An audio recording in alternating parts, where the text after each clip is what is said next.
केंद्रीय मंत्री नितिन गडकरी ने कैशलेस ट्रीटमेंट योजना की घोषणा की है, जिसके तहत सरकार सड़क दुर्घटना के पीड़ितों के लिए 7 दिनों का इलाज के लिए 1.5 लाख रुपए तक खर्च का वहन करेगी। इस संबंध में गडकरी ने कहा कि अगर पुलिस को दुर्घटना के बारे में 24 घंटे के भीतर सूचित किया जाता है, तो सरकार इलाज का खर्च वहन करेगी। केंद्रीय मंत्री ने हिट एंड रन मामलों में मृतक पीड़ितों के परिवारों के लिए भी 2 लाख रुपए की अनुग्रह राशि देने की घोषणा की है। केंद्रीय सड़क परिवहन और राजमार्ग मंत्री ने कहा, हमने कैशलेस ट्रीटमेंट के लिए एक नई योजना शुरू की है। इसमें पुलिस को 24 घंटे के भीतर दुर्घटना की सूचना मिलने पर मरीज के 7 दिन के ट्रीटमेंट का खर्च या उपचार के लिए अधिकतम 1.5 लाख रुपए तक की राशि प्रदान करेंगे। हम हिट एंड रन मामलों में मृतक के लिए भी 2 लाख रुपए प्रदान करेंगे। उन्होंने इस बात पर भी जोर दिया कि सरकार की सर्वोच्च प्राथमिकता सड़क सुरक्षा है।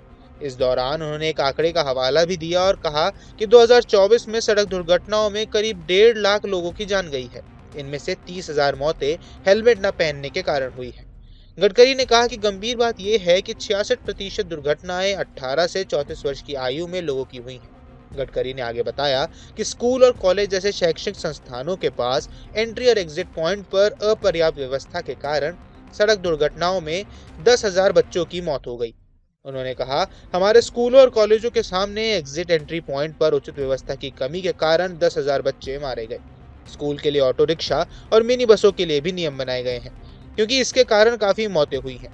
सभी ब्लैक स्पॉट की पहचान करने के बाद सभी ने मिलकर फैसला किया है कि हम इसे कम करने की कोशिश करेंगे। आपको बता दें कि यह घोषणा मंगलवार को दिल्ली के भारत मंडपम में सभी राज्यों और केंद्र शासित प्रदेशों के परिवहन मंत्रियों के साथ गडकरी की अध्यक्षता में हुई थी। बैठक का उद्देश्य केंद्र और राज्य सरकारों के बीच सहयोगात्मक प्रयासों की सुविधाजनक बनाना और परिवहन संबंधी नीतियों पर चर्चा करना था। केंद्रीय मंत्री ने कहा, मंगलवार को सड़क सुरक्षा पर एक बड़ी बैठक हुई, जिसमें सुरक्षा के उपायों पर अधिक जोर दिया गया। बैठक में सड़क हादसों को रोकने के लिए उचित कदम उठाने पर जोर दिया गया। गडकरी ने बताया कि सरकार कमर्शियल वाहनों में दुर्घटना को रोकने के लिए 3 सुरक्षा उपाय शुरू करने पर काम करेगी। इसमें इलेक्ट्रॉनिक स्थिरता नियंत्रण, इमरजेंसी ब्रेकिंग सिस्टम और ड्राइवर को नींद आने पर ऑडियो अलर्ट मैकेनिज्म। मंत्री ने कहा कि यह सुझाव क्रांतिकारी है। ये ट्रक और बसों में भी होगा। नितिन गडकरी ने कहा कि सरकार वाहन चालकों के लिए कार्य के घंटे बढ़ाए जाने के विकल्पों पर भी विचार कर रही है। उन्होंने कहा कि वाहन स्थान ट्रैकिंग डिवाइस के जरिए और आधार आधारित प्रणाली के साथ ड्यूटी समय की निगरानी के विकल्पों पर विचार किया जा रहा है। इसके साथ ही सरकार ई रिक्शा के लिए सुरक्षा रेटिंग शुरू करने की भी योजना बना रही है। नितिन गडकरी ने कहा, सरकार वाहन चालकों के लिए कार्य के घंटे बढ़ाए जाने के विकल्पों पर विचार कर रही है। गडकरी ने पुराने वाहनों को स्क्रैप करने के फायदों पर भी प्रकाश डाला। उन्होंने कहा कि स्क्रैपिंग से ऑटोमोबाइल सेक्टर में जबरदस्त बढ़ोतरी होगी, क्योंकि एल्यूमीनियम, कॉपर, स्टील और प्लास्टिक को रिसाइकिल किया जाता है। उन्होंने बताया कि स्क्रैपिंग सेंटर में इनमें से कुछ पुर्जों का निर्यात जापान कर रहा था। टायर पाउडर को बिटुमेन में मिलाया जा रहा है। इससे एक सर्कुलर इकोनॉमी बनेगी और देश में रोजगार के अवसर पैदा होंगे। स्क्रैपिंग नीति देश में और अधिक रोजगार पैदा करेगी। केंद्र और राज्य सरकारों को इससे कुल मिलाकर 18,000 करोड़ रुपए का अतिरिक्त जीएसटी मिलने वाला है।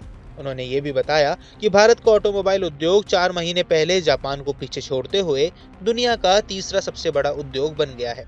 2014 में सरकार के कार्यभार संभालने के समय ऑटोमोबाइल उद्योग का आकार 7 लाख करोड़ था, जो आज बढ़कर 22 लाख करोड़ रुपए का हो चुका है।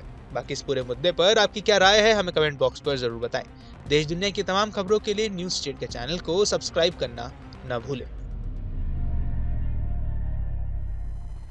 न्यूज नेशन अब व्हाट्सएप पर खबरों के ताजा अपडेट के लिए न्यूज नेशन के इस क्यूआर कोड को स्कैन करें।